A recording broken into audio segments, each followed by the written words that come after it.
Fala, minha gente! Bem-vindo ao podcast mais nordestino do mundo. Não se esquece de se inscrever no nosso canal, de dar um like e de ativar as notificações, tá certo? Fica aí com mais um corte do nordestino e acompanha o que a gente tem no nosso canal aí, que só tem coisa boa, viu? Só coisa do Nordeste. Onde começa tudo na vida de Rocínio Macedo?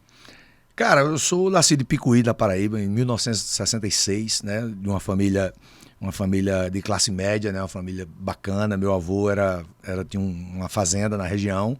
Meu avô foi prefeito da minha cidade. Era uma grande figura, respeitada em toda a região e tal, essa coisa toda. Meu pai era fiscal do estado, né? E minha mãe não trabalhava, dona de casa, tá? Essa coisa toda. E aí, rapaz, eu digo que a poesia, o humor e a poesia salvou a minha vida. Porque meu pai era uma das melhores pessoas que eu conheci na vida. Ele era a pessoa mais prestativa que eu conheci na vida, assim, qualquer pessoa, uma pessoa sofreu um acidente em Picuí, meu pai botava dentro do carro e levava para Campina, era como se fosse a ambulância, né? Quando eu nasci, meu avô já não era mais prefeito, meu avô não queria saber de política, se chateou, não queria saber. Então, mas meu pai sempre ajudou, mas nunca foi candidato a nada, mas sempre ajudou as pessoas. Mas eu tinha um problema, até os 14 anos eu não sabia ler. Eu não sabia ler direito. Eu tinha ficado 3 anos na terceira série e 3 anos na quinta. Eu já sabia decorar da terceira série e a quinta, né? As professoras mandavam eu ler na frente, eu gaguejava. Eu era uma criança e era rebelde. Eu fui expulso da mesma escola 5 vezes. Existe uma classificação lá em Picuí dos meninos mais ruins da história de Picuí. Eu sou o terceiro na lista. Sabe? Tem 2 lá que superaram, porque era aquele menino que fazia maldade. Eu não fazia maldade, eu fazia... Impossível. Era impossível, menino impossível, exatamente. E aí tinha uns problemas seríssimos, assim. Eu fiz agora uma palestra esses dias lá para uns amigos lá em Picuí, né, uma equipe lá, e aí a gente falou disso, inclusive eu botei um vídeo que eu tenho do diretor da escola dizendo, eu fiz em 2018 com ele, eu disse, mas rapaz, por que você me expulsava tanto? Porque você era muito ruim, você era impossível. E aí, cara, eu tinha esse problema, mas esse problema tinha um porquê. O meu pai, ele era alcoólatra e quando ele bebia, ele virava uma outra pessoa. Um personagem pro mal. Ele batia na minha mãe. E eu cresci com isso, sabe, Arthur? Assim, era difícil para uma criança, né, de 8, 7 anos, quando a gente começa a se entender de gente e ver as coisas, a realidade da vida. E eu tinha uma irmã 3 anos mais nova do que eu. E toda vida que ele batia na minha mãe, eu ia lá tentar socorrer minha mãe, eu apanhava também. Eu levei minha mãe várias vezes sangrando pro hospital. Então era uma coisa muito difícil aquilo para mim, né? E aí por isso eu descontava na escola, no que era revoltado, não estudava e tal. E eu tinha 2 avós, uma evangélica e uma católica. E essas 2 avós, eu adorava ir na igreja no domingo, primeiro para pedir dinheiro a elas, né? Eu ia nas 2 igrejas, pedia dinheiro, mas segundo, para ajoelhar na frente do altar das 2 igrejas e pedir só uma coisa a Deus. Com 9 anos, eu me lembro, eu tinha 9 anos quando isso aconteceu comigo. Foi a primeira vez que eu entendi como é que Deus fala com a gente, sabe? Pelo menos comigo é dessa forma. Eu ajoelhava e dizia, Deus, eu só quero uma coisa, eu só queria pedir ao Senhor para eu crescer, ficar do tamanho de meu pai, para não deixar meu pai bater na minha mãe. Era só isso que eu pedia, sabe assim? E é incrível, cara, a forma de Deus falar com a gente, né? Hoje tem um jogo do Flamengo, né? E eu sou fã de Zico. Zico era meu ídolo, assim, desde criança e tal. Eu já contei essa história pro Zico, inclusive. A gente tive a oportunidade de almoçar com ele e contei essa história para ele. E aí tinha uma revista Placar com a Zico na capa. E eu, doido para ler a matéria, mas eu não sabia ler direito, eu pedi pro dono da banca, que é meu amigo até hoje, Teté, para ler a matéria. Ele abriu e leu a matéria para mim, disse assim, essa aqui tá dizendo, ele resumiu a matéria para mim, ele não leu direito, tá dizendo que Zico fez mais exercício do que os outros, se preparou mais do que os outros, para ele poder ficar mais forte, crescer mais, para ele aguentar as pancadas dos adversários. Aí eu digo, é isso que Deus quer falar comigo. Eu com 9 anos tive essa ideia. Deus está falando comigo que eu tenho que fazer mais exercício do que os meus amigos, que eu tenho que me preparar mais para eu poder crescer mais rápido. E foi isso que eu comecei a fazer. Eu, na aula de educação física, terminava a aula, eu ficava correndo em volta da quadra, terminava a pelada com meus amigos, eu ficava correndo em volta do campo.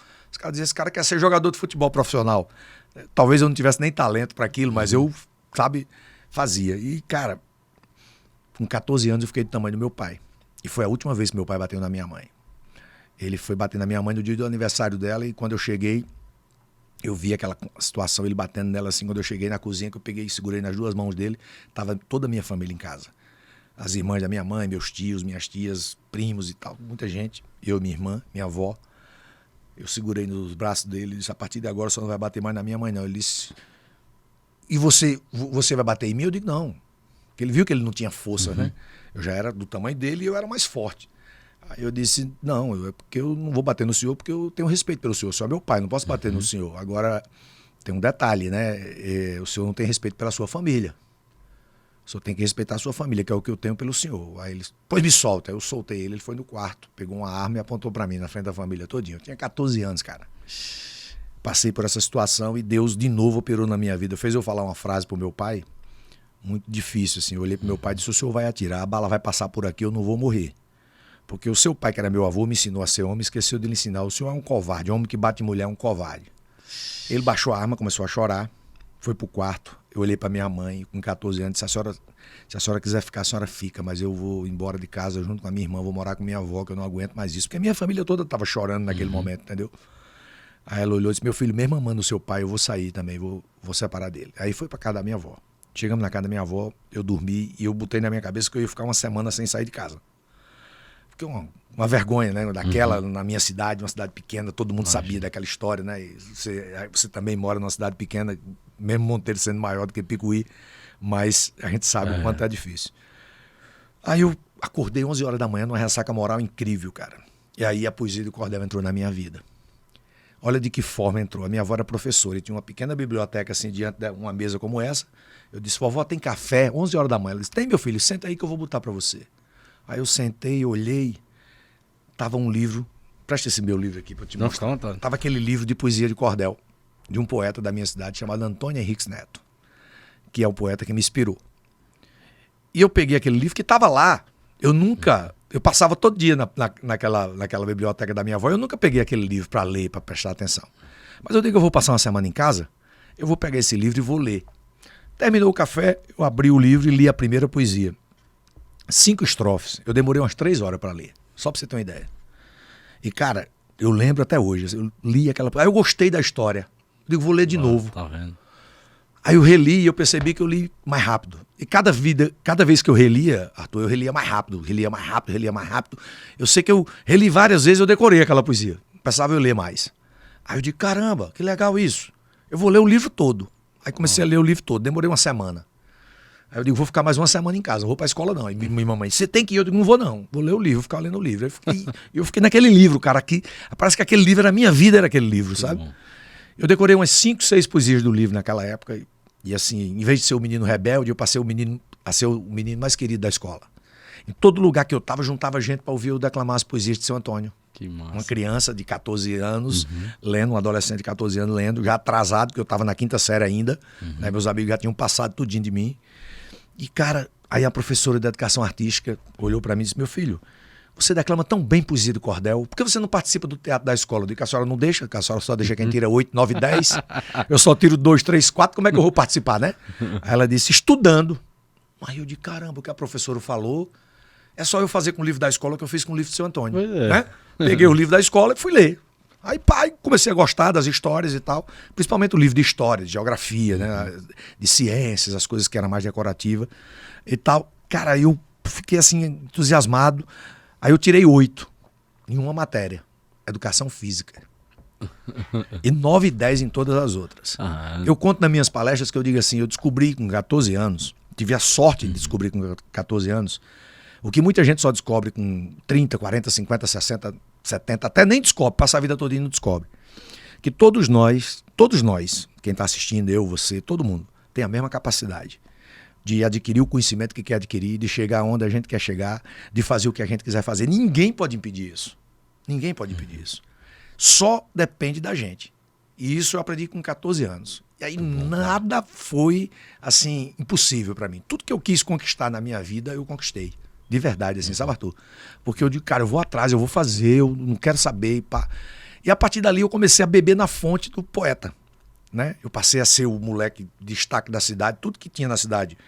O dia do índio era eu, o dia do soldado, o dia do o Natal era o Papai Noel, era tudo na cidade, tudo era comigo. Os professores me pagavam um cachezinho, eu ia lá e já ganhava dinheiro naquela época. Só que com 15 anos minha mãe foi morar na capital. E aí eu vinha de vez em quando para Picuí, a cada 6 meses, 3 meses para uma festa, um negócio. E toda vida que eu vinha eu ia para casa do poeta. Ficava lá. Eu namorei com as 2 filhas mais novas dele, tentando ser genro dele, mas não deu certo, não. Ele dizia, pô, você gosta tanto de mim que você queria ser meu genro, né? Tá pra família mesmo do poeta. Não, e assim, era um negócio tão louco. Ele morreu em 2017 com 94 anos de idade.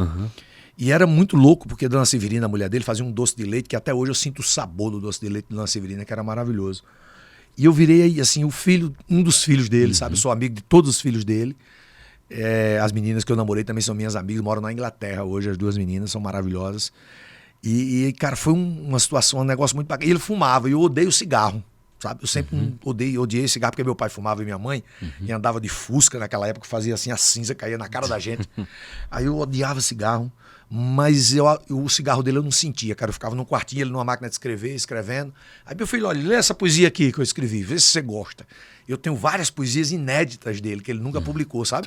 Muito bom. Datilografada mesmo, ele me dava. Aí depois que ele morreu, até a família lançou, eu mandei, acho que 38 poesias que eu tenho dele. Aí eu mandei, eu digitalizei todas e mandei, elas aproveitaram as 3 ou 4 no livro que foi lançado, o último livro dele que foi lançado. São 4 livros, 3 em vida e um pós-morte. E, cara, esse cara virou minha referência, assim, né? Minha referência de pai também, né? Já que eu tinha esse problema com meu pai. E por incrível que pareça, eu, morando na capital, eu tive que trabalhar para ajudar minha mãe, né? Minha mãe e minha irmã. Minha mãe voltou a estudar, se formou, passou num concurso federal, se aposentou. Minha mãe era minha heroína. E meu pai ficou em Picuí, constituiu uma outra família. Eu tenho 2 irmãs que são da idade dos meus filhos. E com 20 anos eu virei empresário, cara. Com 20 anos eu tinha minha primeira empresa. Em Campina Grande, na Paraíba.